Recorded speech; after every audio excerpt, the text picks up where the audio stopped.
I won't ask any questions unless it's a burning question. A burning question. Yeah, at this rate, we'll be in.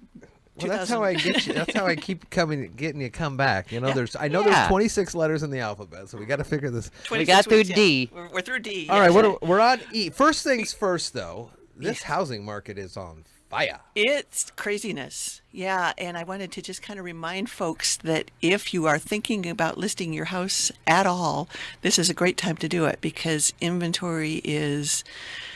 I heard on the news the other day it's lowest it's been since 2000.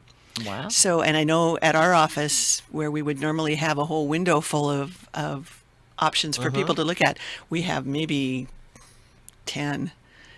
So this is a great time to list. And the advantage is that you're going to have people looking at almost everything because there aren't that many options out there. So if somebody is in a position of having to buy a place because they've moved here or they started a new job or whatever the reason, they don't have a lot to choose from. So they're going to look at your house. How does the dam break? I mean, there's always going to be a ton of people looking at houses. Right. At what point does the sellers go, all right, if you're listing, then I'm listing, and they're going to list, and they all kind of come out at the same time? I wish I knew the answer to that. I don't. It's so subjective a lot of times, you know. And then the other thing to consider too is that you know, if you think you're going to wait until the prices go up, that's kind of a gamble at this point, you know. So as a seller, you're probably better off just going ahead and getting it on the market and see rather than holding off, unless you have, you know, repairs to do and all that kind of stuff. But it really is a good time to be a seller. So because there aren't that many options. So people are, number one, not going to haggle as much because they're afraid they might lose it, and that is happening more and more, unless you pretty much go in with a full price offer, and sometimes even that isn't enough. You're getting into bidding wars and that kind of thing. So it's been a while since we've seen that. Wow. So So if you're out there and you're thinking at all, I would love to talk to you, and we can talk about maybe getting it on the market at a good price and getting it sold quickly. And we're just a couple, 3 weeks from spring, and that kind of kicks everything off too. Right. And traditionally March 1st is kind of the real estate target of when things start getting out of the winter doldrums and we start picking up. But although, having said that, I mean, the winter can be a good time as well.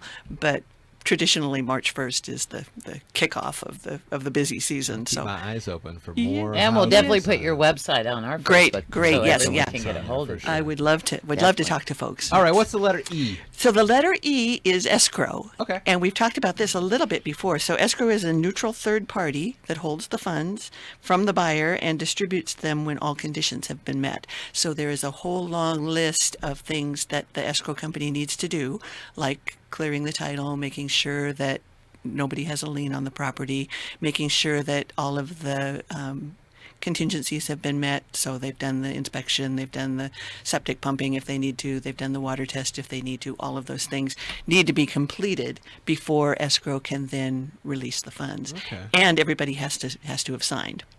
So typically, people think that when they come in to sign the final documents, that's when they get their money as a seller. Not necessarily, because they need to wait until the buyer has given the money to escrow. Escrow has to make sure that the check is cleared if that's an issue, and so they don't do that until they're sure everything is in place, and then they go over to the county and record the deed for the new owner, and that's when the actual transfer That's happens. when all the inspections start on the house. No, that's after all of that. After that's when you're through all of that. When you meet all those and you're getting ready to transfer title to the new owner. Okay. So that's when it's a done deal. Oh, cool. So not necessarily when you sign at the escrow company. So another just independent party to make sure everything is on up and up. Okay. Right. And typically we have 3 excellent title and escrow companies here in town, and they do both title and escrow, but that's not always the case. Sometimes title is done by one company and escrow is done by another company. That's not normal, but I have seen that happen.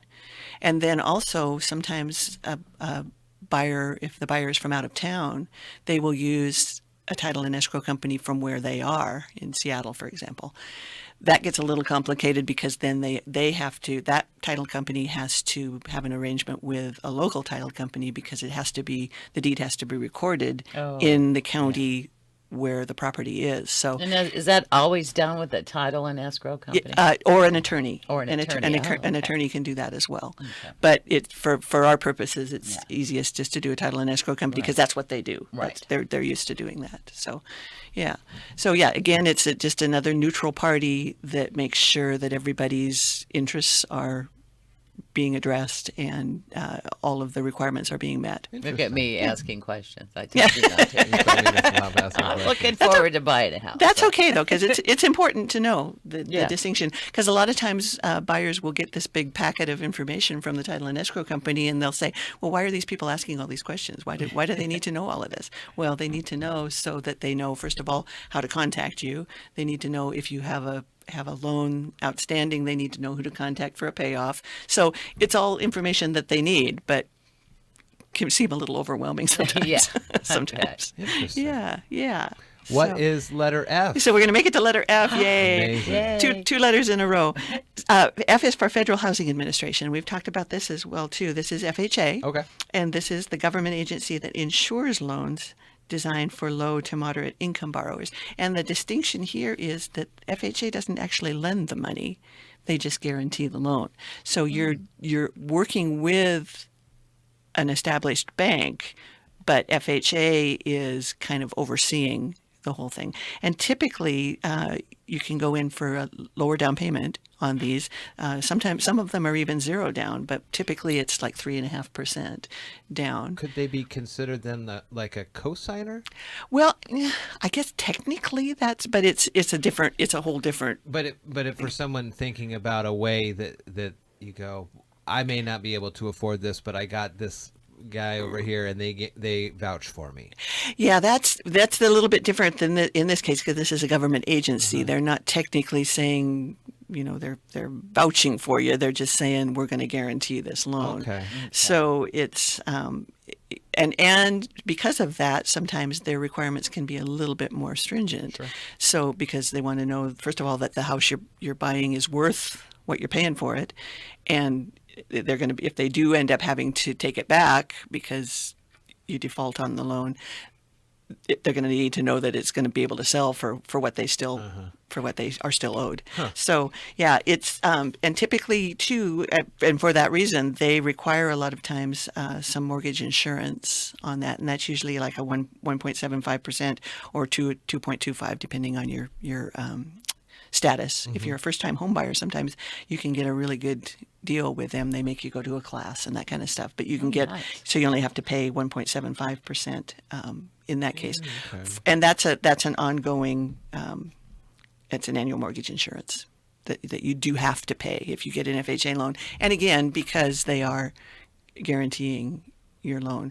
A conventional loan, you go in and you convince the bank that you're a good risk and that you're worthy. Yeah, that you're worthy of using their money to to buy your house. I'm good for it. And that you're going to pay it back. Yeah, and so they're and sometimes too FHA loans can be you don't have to have quite as good a credit score. Okay. I think usually they have to be right around the 600 mark, but sometimes they can dip a little bit depending on. So again, we've talked a lot about that it's a really good idea to go talk to a lender before you start this whole process to make sure that, number one, that you're getting the best deal for you. If you qualify for an FHA loan and you meet all of the restrictions, that might be the way to go because then you don't have to save up for the 20% down payment or whatever. Right. Is the FHA has to deal with Freddie Mac or Fannie Mae? Fannie Mae and Freddie Mac.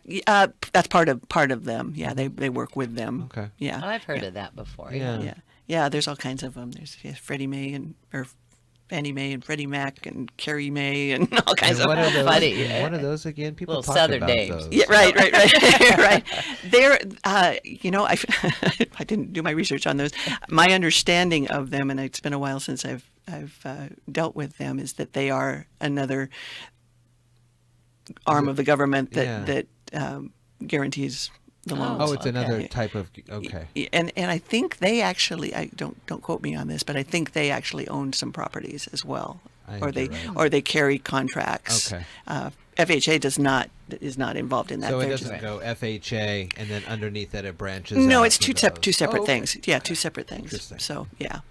Very So, cool. Yeah. So we got to get people calling you up saying, I got houses, I want to list, Yeah. I'm ready to go. Or if they're ready to buy too, I'm happy to help them with that as well.